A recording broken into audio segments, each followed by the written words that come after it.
Hey there, folks. Welcome to our discussion group for Volume 1 of G. Willow Wilson and Christian Ward's Invisible Kingdom, a space opera set in a small solar system with a dying sun in which a young nun, spelled None, Vess, and space freight captain Grix are brought together by their discovery of a conspiracy between the system's most influential faith and its largest corporation. Before we go into too much detail about the book, though, I wanted to do a quick round of introductions. We'll start with me and go counterclockwise in the StreamYard. So, I am Steven, he, him. I am the facilitator for the Gauntlet Reading Club right now. And in terms of what I thought of Invisible Kingdom, I had a lot of fun with it. It is a very eye-catching book. The art is very intricate and colorful at times. I really love, actually, if we bring that back up, the design for the nuns, like this big kind of dome headdress. And of course, I am always a fan of gay disasters falling in love. That of course is always a plus for me in terms of drawing me into a story. So Ben, if we could shift over to you. Hi, I'm Ben. I use he and him pronouns. I had been meaning to get to this for a bit, so I was glad to have the excuse to bump it up my list, and it was a lot of fun. The art was pretty great, and I liked it so much I had to read the rest of the series immediately. I think that covers it. Yeah, and Donna, if you want to. Yeah, hi. My name is Donna. My pronouns are he, him, and I had not actually heard of the book before, so yeah, I picked it up as soon as this hit my calendar to give it a read, and I kind of reread it too. First impressions, I guess as a trade paperback goes, it like jumped into the action or into the world very quickly, and the world building seemed to be, kind of implicit, which is kind of good to do sometimes. I think I was struck. I mean, I guess a taster, right? We kind of get a sense of this huge problem, and then it's kind of solved in the first 5 issues or whatever it is stuck into the trade paperback. So yeah, kind of I'll have to pick up the next one to see what happens. So yeah, I enjoyed it.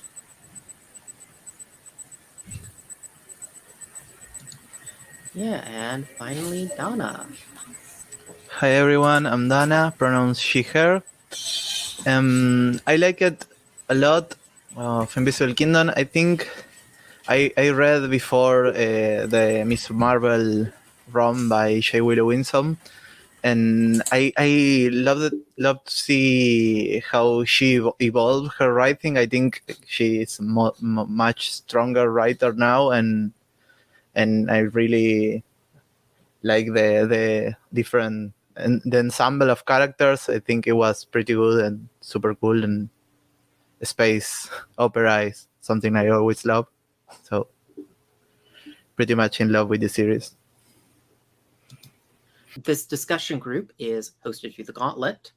The Gauntlet is an online gaming community mostly focusing on role-playing games of the indie and OSR varieties. Besides publishing a zine called The Codex, it also puts out several podcasts about role-playing games. And of course, it organizes a gaming calendar, which this and many other games are organized through every month. The calendar is open to non-members, so feel free to jump on over there through the link below if you're interested in playing with any of the folks here tonight or any of the other people on the Gauntlet. All Gauntlet games make use of an open door policy. We are all here to have fun and tell a story together. If something happens in real life or you become uncomfortable at the table, feel free to step away as long as you need. No one will hold it against you, and you are free to return whenever you feel ready. Besides the open door, there's a set of safety tools we often use in Gauntlet games. Most of them are not as useful for a discussion group, but I still like to bring up the X card. If for whatever reason the discussion veers into a topic or subject that makes you feel uncomfortable and you would rather us not dwell on it, you can raise your arms in an X, type X into chat, say X card. We'll ask like if there are any particulars about what we're discussing you want us to avoid, and we'll kind of move on to a different subject. If you see someone making the X card and the rest of us are not responding to it, feel free to also step in and let us know someone's making the X card, and we'll endeavor to do, and we'll kind of step in and check in with the person making the X card. Are folks cool with how, like, this is something that a lot of we always introduce the Gauntlet with, so I'm sure most of the people here have some familiarity with it, but are folks cool with understanding how that works? Awesome, cool.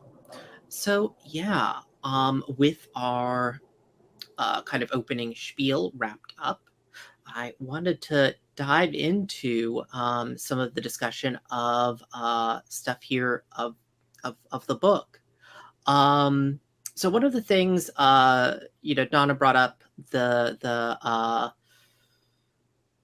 well, we were talking about a little bit of the genre of the space opera, and one of the things for me that stood out was, I feel like maybe I'm wrong, but I feel like something that isn't brought up a lot in the space opera is that, like, the starship captains are often portrayed as kind of doing, like, taking on odd jobs, but there's not often like the full-on depiction of them just being like gig workers in the larger gig economy. Like like Han Solo is not like beholden to a large shipping conglomerate that he does not receive healthcare through. And like Willow Wilson herself, one of the things she talks about when she was conceiving this comic was that she was living in Seattle at the time, and that's where a lot of the big e-commerce giants have offices there. And I was curious about like how people saw like kind of that role of e-commerce sort of shaping or making this or not, or like in some other way of this kind of particular mode of space opera.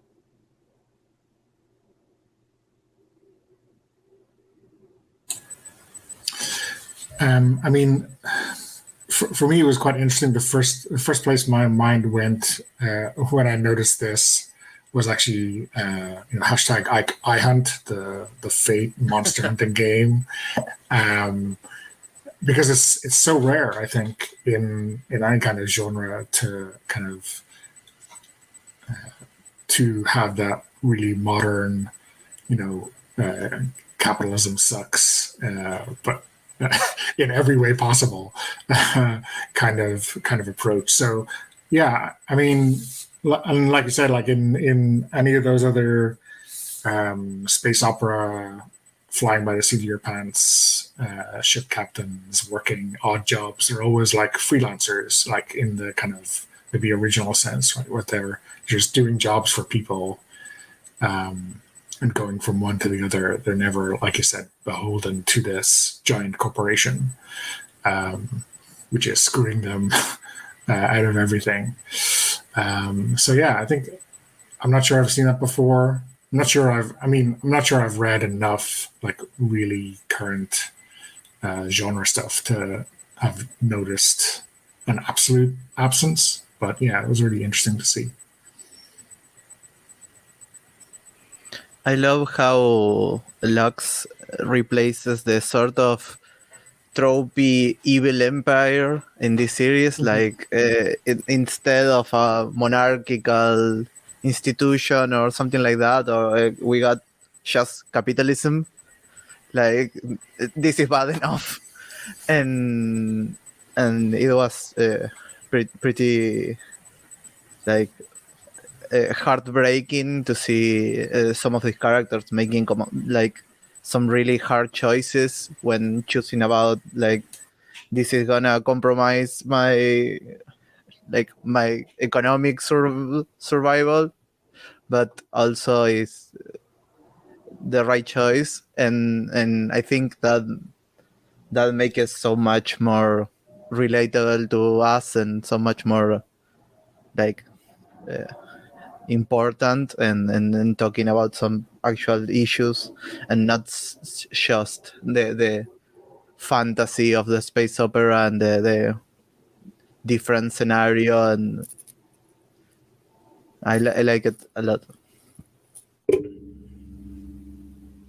Yeah, I think it was like, normally when you, just using Star Wars as an example, the evil empire comes in and takes over a planet, and it's because of power or control. But this galaxy was set up like, it seemed really small in the first place. Like, nothing, we're not talking weeks between planets here. People could make delivery runs between planets. And so it was kind of interesting how the power of Lux kind of like flattened all of the planets in terms of culture. Like, they were all Lux consumers, and that kind of that has obvious parallels to real world capitalism and imperialism, and it was well illustrated here, I think.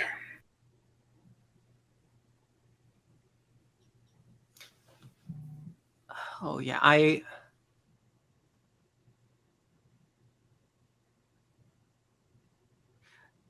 no, yeah, there's like, I was just, I had some thought here.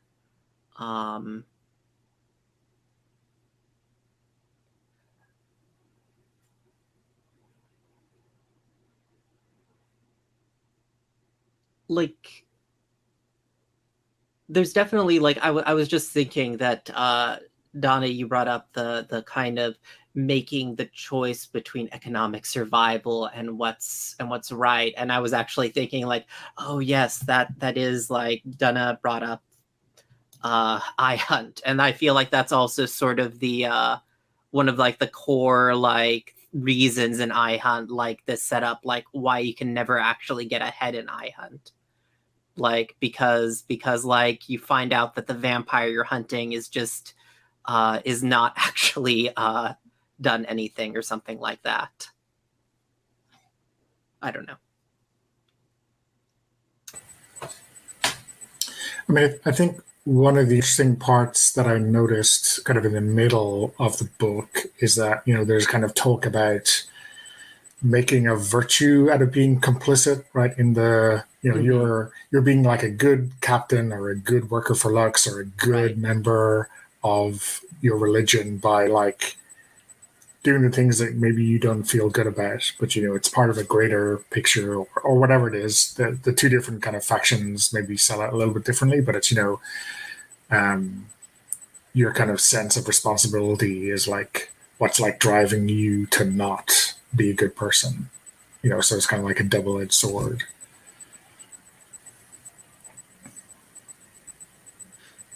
Yeah, and of course it's that like,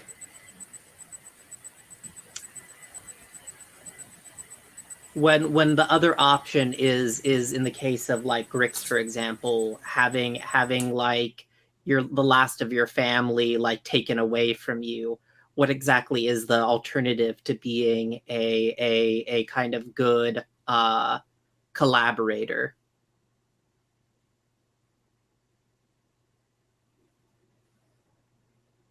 And actually, I guess that kind of brings us into, because you're talking a little bit about the sort of like what we might say is presented to us as like, at the start at least, as sort of the alternative to Lux, which is the renunciation. Which, if we're kind of, again, like Wilson, one of the other, like the other thing besides Seattle she talks about as the influence here is that she was also doing some research for another project into medieval monastic traditions, and was really fascinated with like the conflict between the demands of the material world and the pull of the unseen, and how one like relates those two. And I guess I was kind of thinking, like, first off, like, kind of going off of what Donna was saying, that there's this sort of way that the renunciation is presented as like a way of exiting the kind of toxic materiality of this kind of luxe consumer. Like it is the thing that like I'm stepping out of that economy specifically. And of course we can get into like how that is not necessarily the case, but I'm wondering what thoughts people had about that.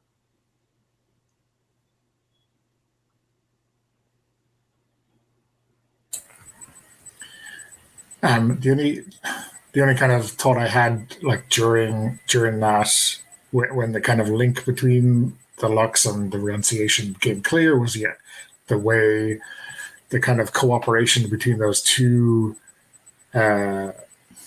organizations has meant your path of rebellion is controlled, right? So like if you want to exit, you're doing it in a way that both of these partners in the system have kind of agreed on, right? So you're not really escaping their system of control at all. You're just like feeding the story that there is a path of rebellion.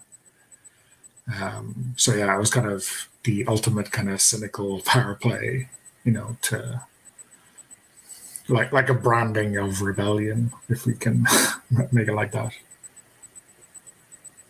It kind of reminded me in a way of like all the anti-smoking anti-smoking campaigns put out by smoking companies, because then they make money off you either way, quitting or smoking. And that's kind of the way they're going. Mm-hmm.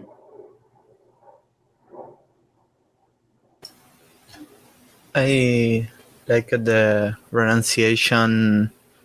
I like the approach on faith by the main character. I'm blanking on her name right now, and so that maybe the renunciation is corrupt, but that is just the best. Sure, that is like a manifestation of her faith. Like maybe she's doing.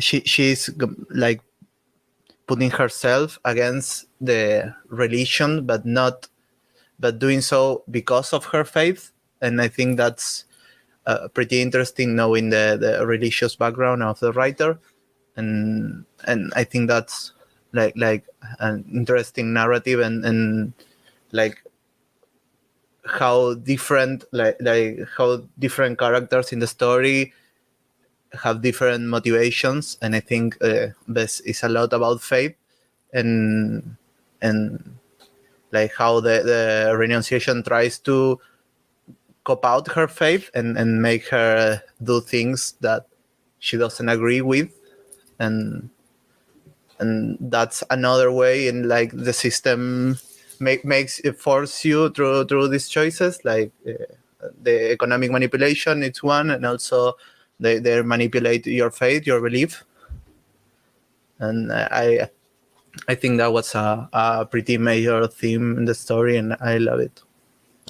Yeah, and like you brought up, the thing I really liked was like there is this kind of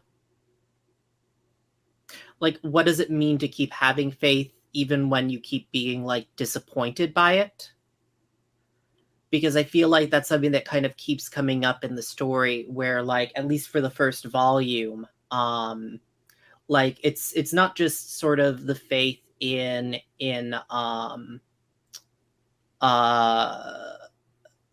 like the renunciation that necessarily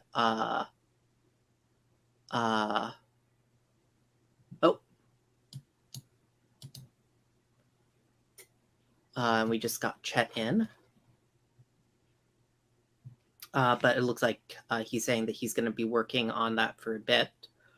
But yeah, like it's not just faith in the renunciation that sort of gets disappointed, that sort of disappoints the characters. It's faith in the willingness of people to act when they see injustice, because that's sort of what sets off the kind of end of this first arc, that they expose the collusion and the world just keeps on going as it did before, which might sort of, it's I guess kind of going back to sort of the recent protests and kind of what it means to kind of have faith in the capacity for change, even when change seems to not happen from when you put yourself at risk to bring it about.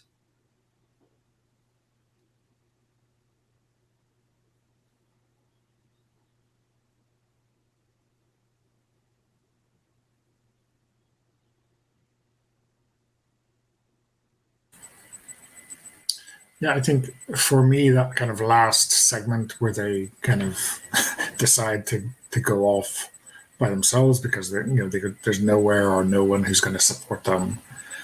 As the challenge of what happens when you realize your principles are not having any impact on the world. When like you said, no one cares about this collusion between the Lux and the Renunciation. I guess maybe we see that in volume 2, or maybe it's just like a general observation of what's the value of being able to look at yourself in the mirror, when you've done the right thing, even though no one else cares, right? Mm-hmm. No, yeah, and it's because of course, like the thing, like in some sense, it's also like there is a faith that sort of is born out in this narrative, and it's the kind of faith that like Lux and Vess put in each other, which has no basis, but they both like place themselves out there and are caught by each other, like literally at the end of their escape from the renunciation.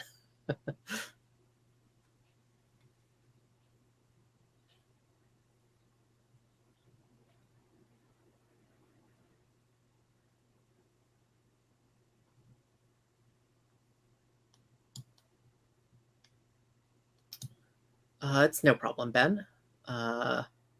Did you have something to say, or? No, I think you're unmuted. Sorry, I was just checking in. Yeah. So yeah, like another thing I was kind of interested, we haven't really touched on it, and I'm curious about it. Is kind of the setup of like being a minority and of gender that comes up surrounding Vess. Because it's something it's hit on kind of early on in the comic before we kind of jump into, and now let's go on crazy space adventures. But like the kind of like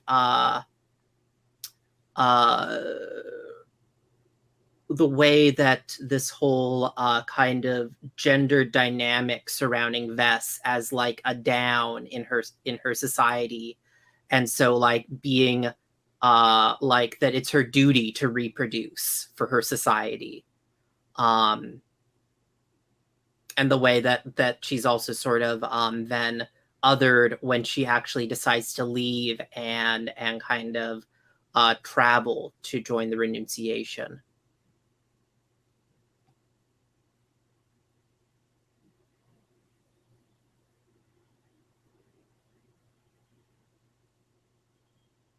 I'm not sure. Are we going to keep discussion strictly to book 1, or? I guess let's keep it a little bit to book one. Like, I don't want to necessarily, I don't know how much everyone has read, and I don't necessarily want to, like, give things away for folks that haven't. Right, yeah. Yeah. No, I won't go into spoiler territory, but Yeah. The way that Vess was kind of pressured into, conforming to her culture's expectations, and I think that really highlighted what Donna was saying about her faith and how much it meant to her, even in the face of what the religion asked for and what her family was demanding. It was quite telling, and I think it also positioned her in an interesting place because she's the only one of her species that we see other than her family. And so she's really apart from the rest of the crew and everyone else in pretty much every way imaginable.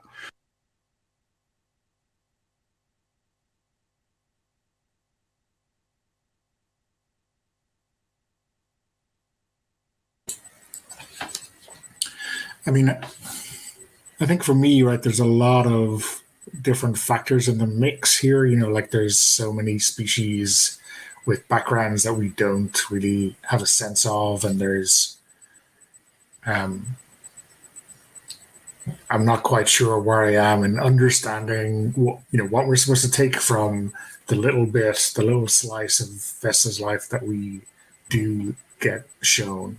And I think, yeah, it'd be interesting to see it in a broader context, or maybe even to like see people explore that when they're off away from those societies. So yeah, I think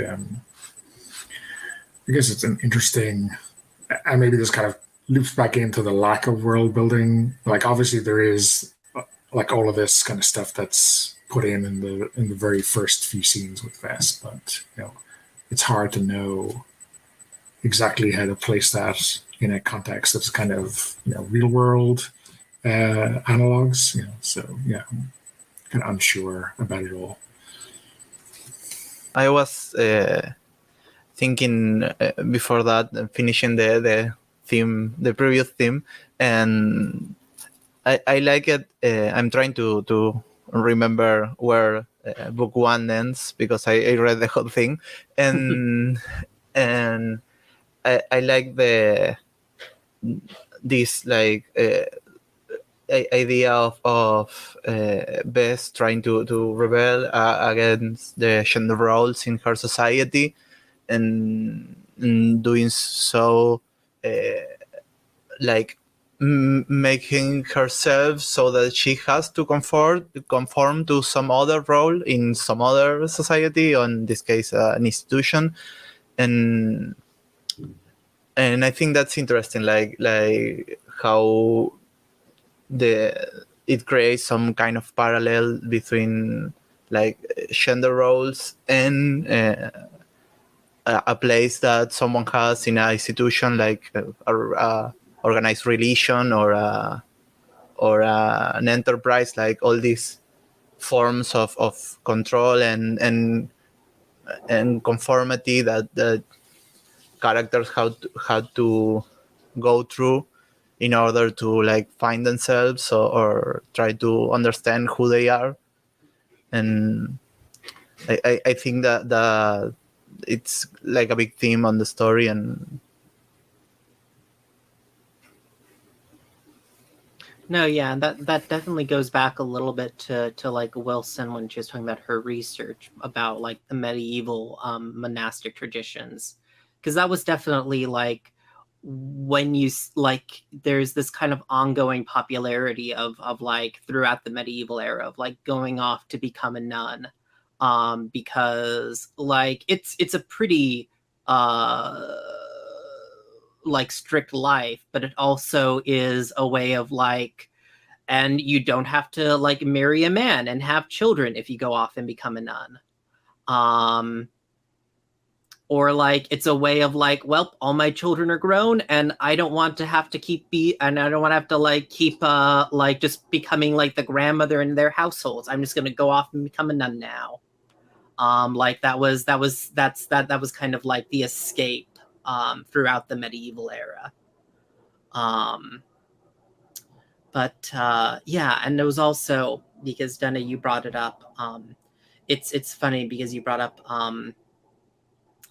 some stuff only hinted at, and it was something I didn't know until I had read like kind of some of the end notes of Wilson for the setting, is that Vess's species is actually like the reason they have 4 genders is because they actually are originally 2 species on the same planet that like entered a symbiotic relationship with each other. Which I just found interesting. That like I hadn't picked up on that at all. It does provide a bit of context to developments, I think, in an interesting way. I hadn't read the end notes.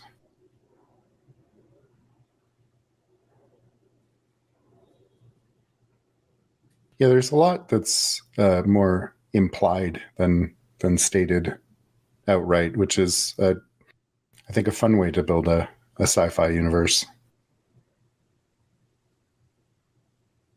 Yeah, like it's also that like that in the end notes it explicitly says, and it was like it does make clear what some of the kind of like I feel like that's definitely like connection to our story is that she brings up that the system's star is like dying. And so I feel like there's definitely like a feeling of like late capitalism ennui to this whole thing where everybody is just, we don't have to pay attention to the fact that our star is dying as long as we can get our next thing from not Amazon, from Lux. Right.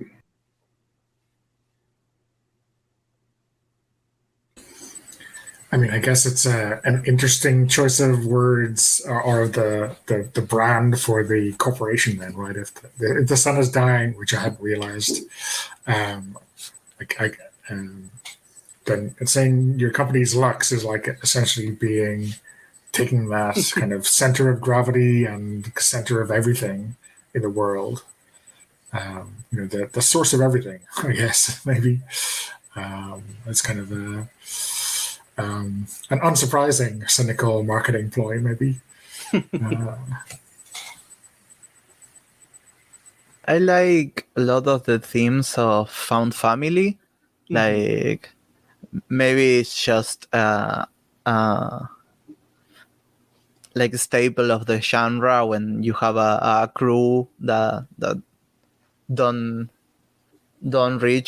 have family outside of their ship, or don't have we don't see strong relationships for them outside of their ship, and I think that's a pretty big theme, and particularly the main relationship and the way like they find each other. It's like we are rebelling together, so now you're a part of the crew because you need to be, and because you are the only one who wants to be on our side, and that's like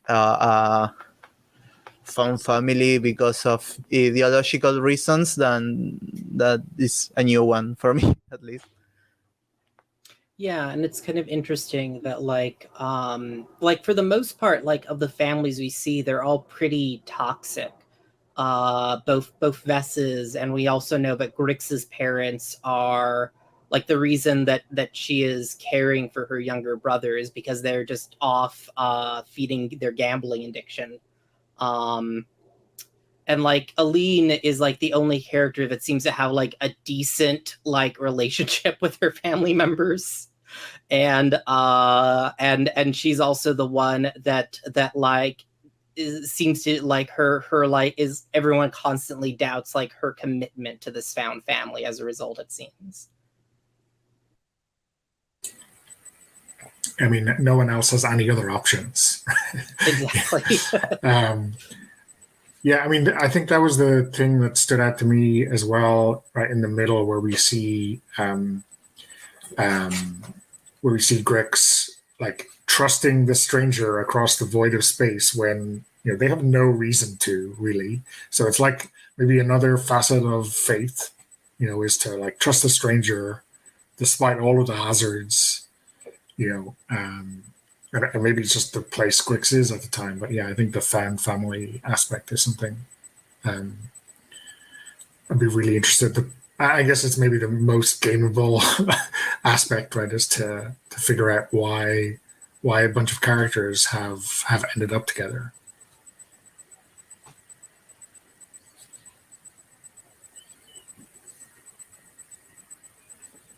Right. And of course, you're also making me think of the fact that there is this degree of like, I don't want to say like, well, I think there is a degree of fantastic. Like, it does come up a little bit surrounding Rulians, that they're definitely a little bit of the kind of most magical of the of the species. But like, there is a certain degree of like, I guess, I don't want to say magical realism because people just use that term too much, in my opinion, to describe everything. But there's like a certain degree of like the fantastic just in like events seem to coincide. And like, are we to trust that these are chance, or do we allow ourselves to believe that it is like the workings of the invisible kingdom guiding the actions of the plot in some sense? Like, there's always that kind of like, what are these coincidences? I mean, for like those, maybe I guess it's the kind of the space battle bit, right, where it's a little bit confusing and there's no real signal as to what's going on in any kind of cause and effect way, except that we see, maybe Vessa's prayers caused this strange occurrence, right? And so I think maybe that's like a choice. Certainly at the time, like reading those scenes through, I had to like reread them, and I still wasn't really figuring them out until we kind of see the kind of post, what Grix finds when Vessa's collapsed right after that intercession. So yeah, I mean, maybe it's supposed to be a little bit up in the air. Maybe we're supposed to kind of not know exactly what's going on.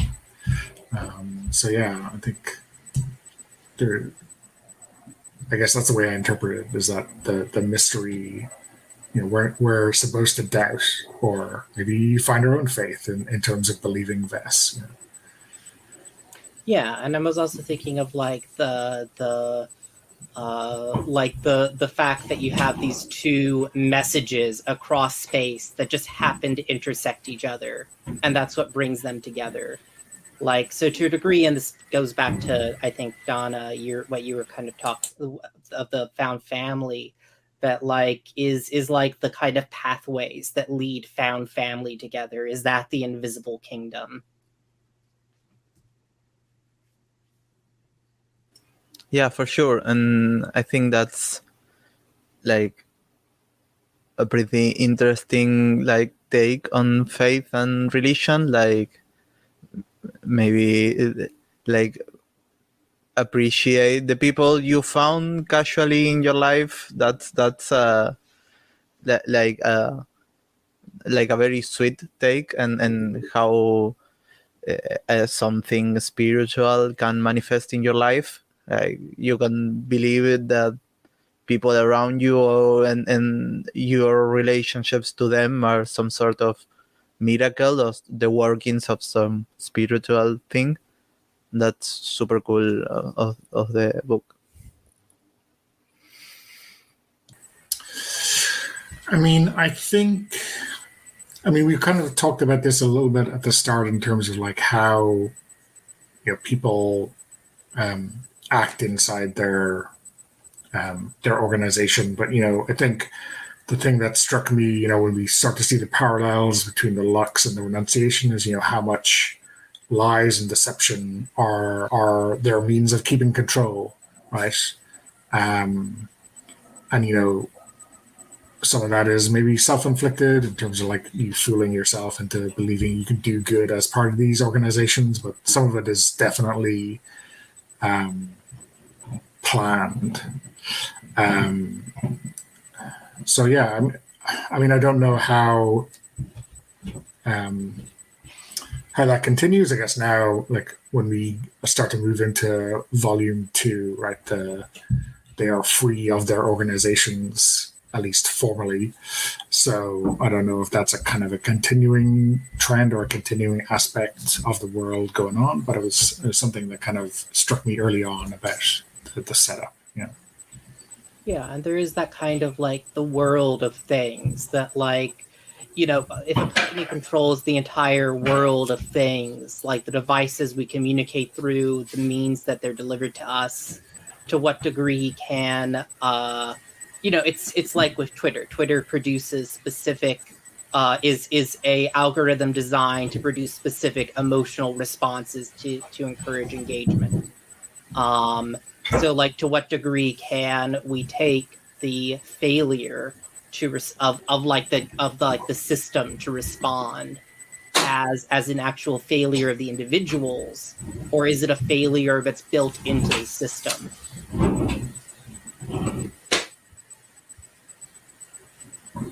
Like, is that kind of like I feel like that gets a little bit maybe.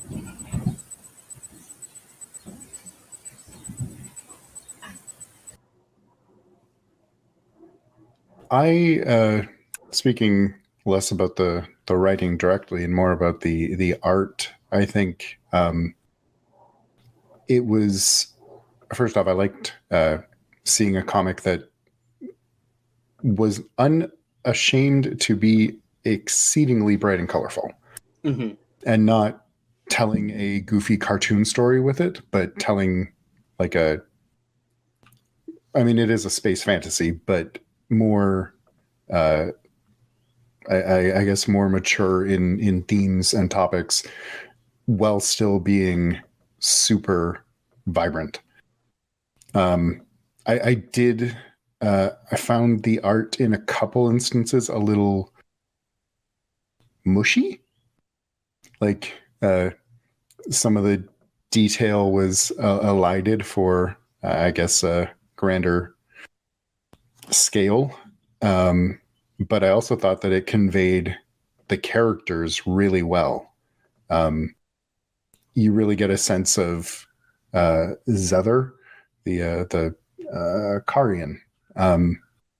Like even aside from her writing, just the little moments with the inhaler use were really quite charming, I thought. And the space flight scenes were the motion was conveyed really well. My one, I guess, annoyance with the art, and it's a minor petty nitpick, I hated the word bubbles. They all look like they're cut off around the edges. And in my comic experience, that's always been used to convey like a tone or someone speaking with a rough voice, but it's just every text bubble here. And that was that kept kind of distracting me a little bit, but that's a very minor petty issue. I like Christian Ward's work in Black Bolt, like the comic with Saladin Ahmed. I think he did a great job in that. I like that all the panels and the pages are this crazy and flashy, and I didn't notice the thing about the text, but now that you say it, I'm gonna hate it. I know. I'm sorry. When I read it, I'm gonna hate it. I also think, especially in the first volume, then when I read the next ones, it makes really hard to differentiate the characters. Like the characters have like the colors and like there's a lot of tonal difference between the color of the characters that are somehow the main way we can differentiate between them, and I think sometimes it's hard. The first few issues I was like having to reread like who was this character, and it was a little bit confusion. I think that's a shortcoming of the art for sure, but also I think it conveys so well the space things and when flashy things happened, like they are so impactful and so much more like explosive, because you see it when with all these colors and all this brightness and all these crazy layouts and these broken panels, and it's amazing. I think sometimes, like what I notice about the background color of individual panels, that there's a lot in that kind of blue green palette, which kind of matches the skin tone of so many of the characters as well. And sometimes it's like, I think it's just like our shorthand in, or our kind of shortcuts that we take reading comics is like, we just have to be able to identify the character very quickly. Whereas with the kind of melding of colors, it can be a little bit, there's no shortcuts to take. You've got to kind of think, who is this person again? And kind of to draw a link to the last time they appeared, maybe. So yeah, I think a reread definitely helped me to understand what was happening there. And about the speech bubbles, yeah, the first time I think it occurred, I was going, oh, is this something particular to this character? Like in the lettering maybe at Arkham Asylum or something, where everyone has these really different speech bubbles that is like reflects their personality, and then after a while, no, everyone is like this. What's going on? Is this like how they talk when they're in the spaceship, or no? It's just all the time. So yeah, once I kind of learned how to ignore it. Maybe in the second reading, it wasn't significant, even though it seemed like it. I was hunting for a reason for it to be significant. Yeah, and on the art, I was also on the second reading appreciating how just when they're in the city or somewhere like that, the name Lux is just like style, like on everything, styled in various different ways, like just across every building and like thing in the world. That I found it was an entertaining thing to like find all the Luxes in the panels.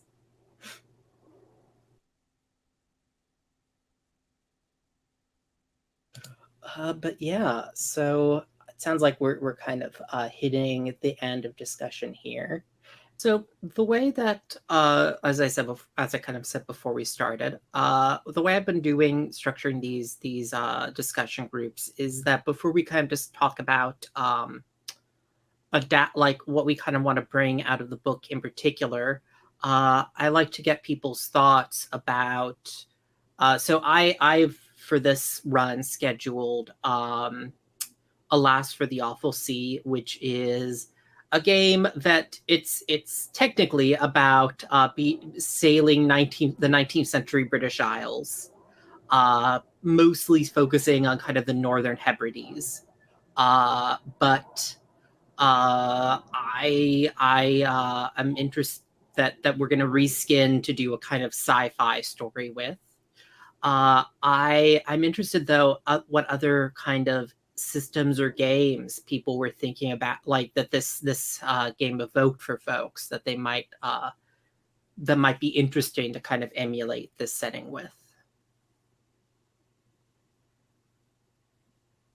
The two that came to mind for me, and I'm not super familiar, I'm more familiar with one than the other, but I was thinking the Expanse role-playing game seemed like it could fit. It is a little more like a blue collar, I guess, in terms of the space crew, or it can be, at least it supports it. And the other would be Starforged, or Ironsworn Starforged.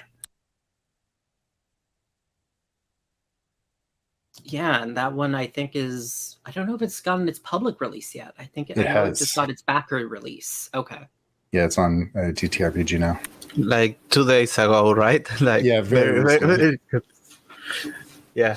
I was thinking maybe it's a weird fit, but the characters and so gave me a very masks feel. Like sometimes I think they're like how they work with their emotions and their like fights inside the team, and how they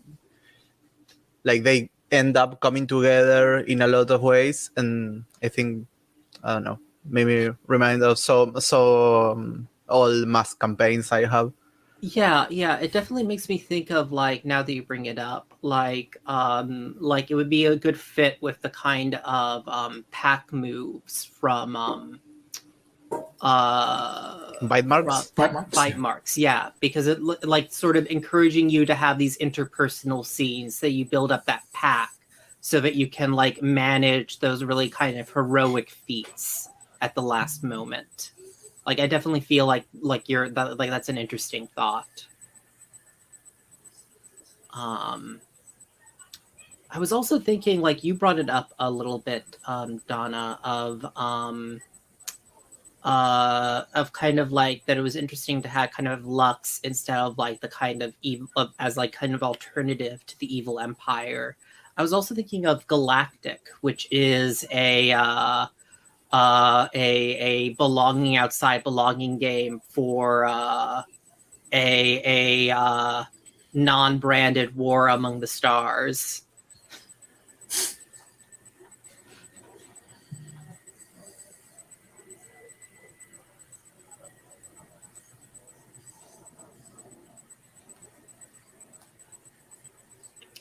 But cool, yeah. Did you have any thoughts, Donna? Or Donna? Sorry. I need to be extra careful in like pronouncing your names distinctly. Yeah, I guess I'm so used to people mispronouncing my name that I respond to anything in the ballpark, you know. You can use Dana for my name. It makes it easier. I don't mind Dana at all. It's pretty good. I guess I mentioned iHunt already in terms of like maybe concentrating on the kind of the greasy pole of trying to work your way up in a gig economy that doesn't want you to get anywhere. And I think I had two other thoughts which are kind of a little bit out there. One was, and I would require a hack, I think, obviously, it would be something like Our Mundane Supernatural Life, you know, whereby you play people who have this like professional life that really interferes with their personal life that they have together.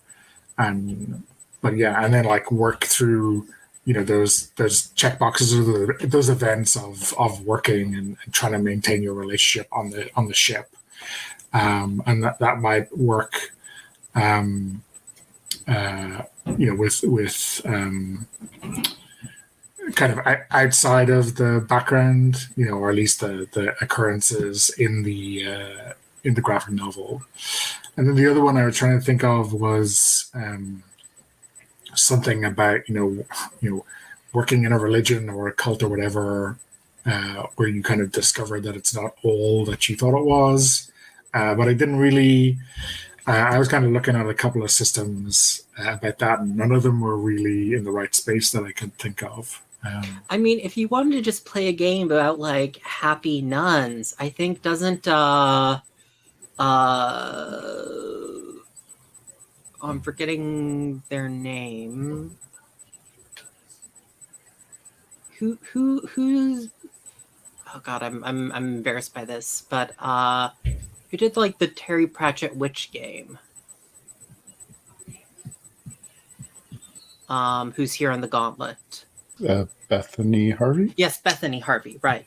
Didn't Bethany Harvey do like a game where you're just like nuns going about day-to-day nun life? Or is that something that their game was packaged with? That might have been something their game was packaged with. Yeah, it might have been in a bundle. I guess I'm I'd be less interested in Yes. day-to-day non-life unless there's like here's what you discover. Yeah. Maybe you could write something that's descended from the Queen that has that kind of slowly unfolding. Oh, wait a minute, I don't want to be in this organization anymore.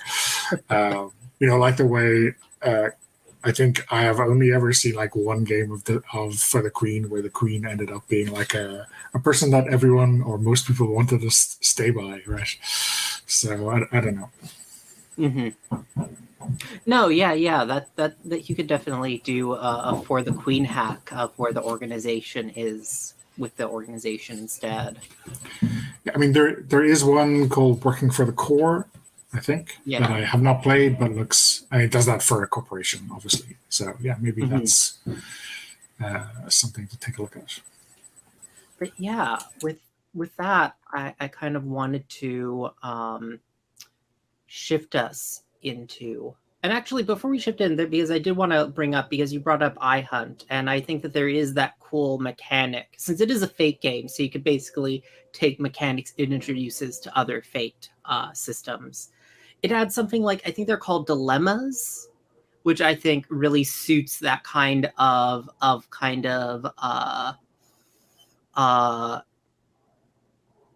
like difficult decisions of like besides being able to compel condition, like your tags, your aspects in Fate, iHunt adds a thing that you can tag a aspect in order to introduce a difficult choice for another character, which is interesting because I feel like that definitely plays into this kind of it's one of the things that gives iHunt, I think, it's kind of flavor, and you could easily bring that over to another game.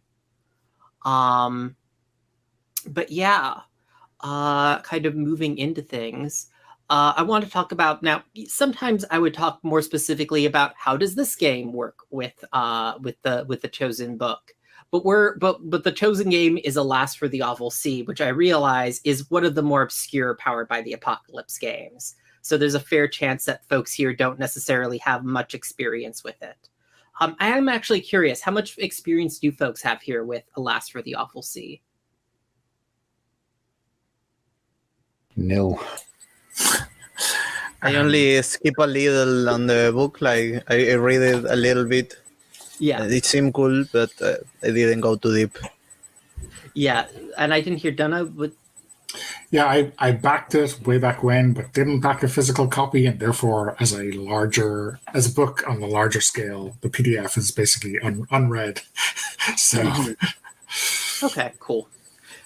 Yeah, like I'll just kind of go into my choices, and then we'll talk more in this case generally about what we want to kind of bring in from the book and what we want to expand on or like kind of background a bit.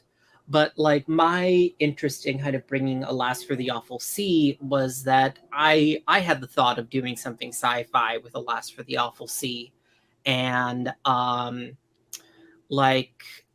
so what I was sort of looking for was a game that not a game, a book that kind of played on the idea of economic precarity, which I think is kind of one of the core motivating elements about why your characters are out getting involved in things in Alas for the Awful Sea. Because in the end, like, you might have personal reasons, but you also need to actually like maintain your ship and get paid. I also really like the way that like the kind of structure of the crew like lends itself really well to kind of playing the crew members of a ship. But also these descriptors, because in Alas for the Awful Sea, you have your role in the crew, and then you also have a descriptor that gives you some extra moves as well.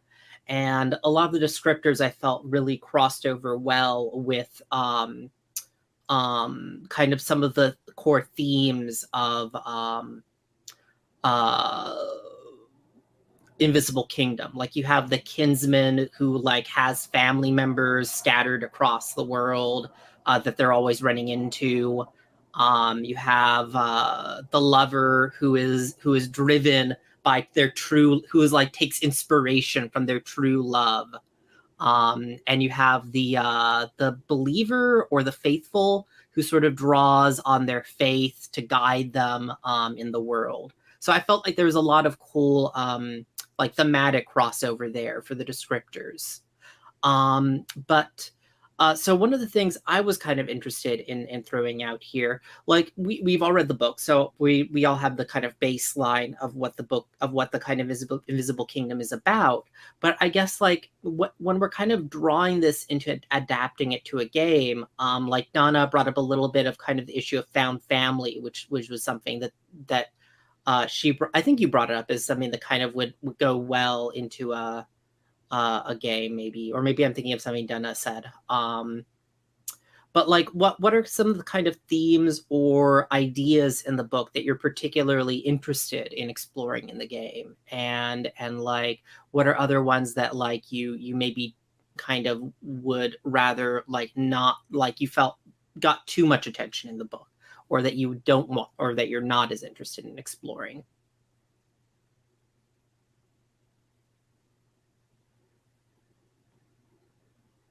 I think I'd like to explore the idea of having like not be moored to one specific setting beside the ship, like bouncing around between different ports of call, as it were, and seeing different kind of different contexts for our characters in a shorter span due to the nature of it.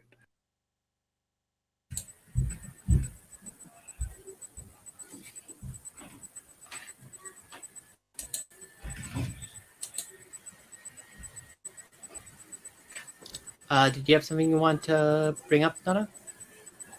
Yeah, I guess I know in Alas for the Awful Sea, like you create the town that's your home port, I guess. But I don't know whether we would do that for several ports that we call through, to have that sense of.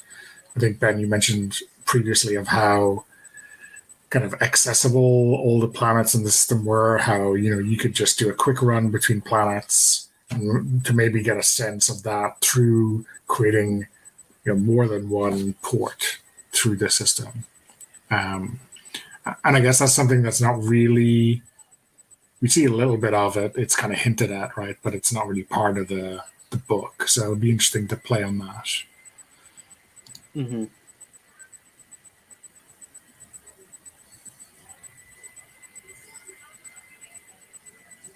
Without touching on spoilery things, you do get a couple more locations as we go on. Not a, I wouldn't say it's anything is like a main location of action, but we see a bit more than just Dunny and the snippet of rule.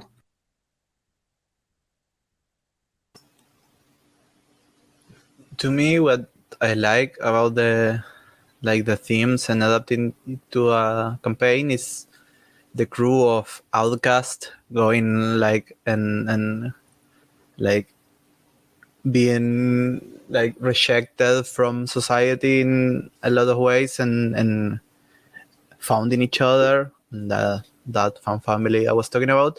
And also I like the capitalist nightmare. I think it's like a cool setting for a game. I don't know if I wanted like to be such an incredible force in like the characters are in the comics. Like they go, like they make a lot of change happen, and I think like I'm interested more maybe in the life of people like that have to compromise and keep working for looks because they don't have maybe other choices, and how they maybe rebel in more small ways. I think that will be my main interest.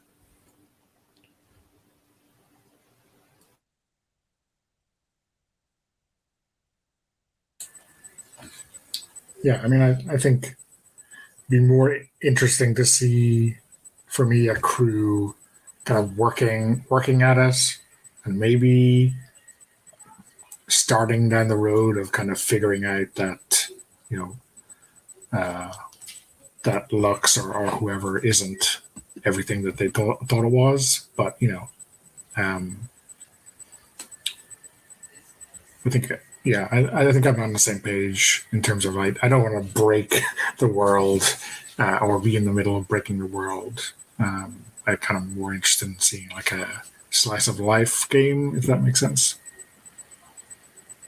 Yeah, and that's definitely something. I feel like it's very easy to kind of make that shift when you're kind of picking up something with like, you know, there are certainly the games like, say, designed by Ray Najali, who that are like focused on like, we are just opening up. We've like started on the path to like transforming the world already, and that's just our starting point. But I feel like it's definitely easier to kind of make that shift from any role playing games away from like, there is this great big plot arc of changing the world to kind of doing something more like smaller and slice of life, because I feel like definitely that's the kind of narrative, at least I feel like a lot of role-playing games push to, because you are focusing more on like character-driven action rather than I mean, not always, of course, but character-driven action is often, like in a player-driven campaign, a big element.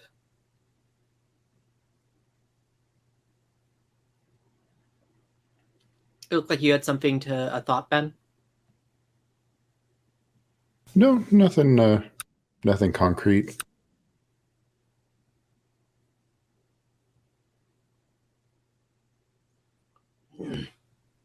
I think I also like the idea of it being a little more more restrained in scale than let's change the galaxy.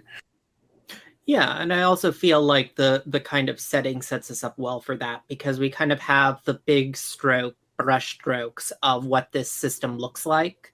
But like, as people were saying, the kind of specifics of like what like particular places or space stations or things look like in this world is like, we only get a couple. Like, there's still like all this empty space to kind of have characters occupy in the world, I feel like.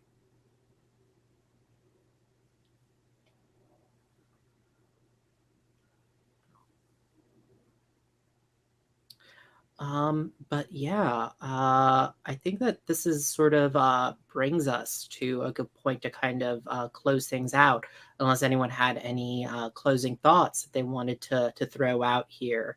Uh, I'm at least really interested in seeing what kind of characters we're going to throw together next time. We're going to have Chet here in more than as a spectral presence passing through the video chat. Yeah, I'm really looking forward to this. Alas for Awful Sea is a game I quite enjoy. I don't get to play it often enough because it is a hard sell to go. Like, I feel like it's easy to sell like, let's all play Space Marines, but it's very difficult to get people all in on the let's be 19th century British sailors. Yeah. I look forward to seeing y'all next week. I'm gonna take us off now. Oh, you have something done up? No, I was just getting ready to say goodbye. No. Sorry. Bye. All right. See y'all.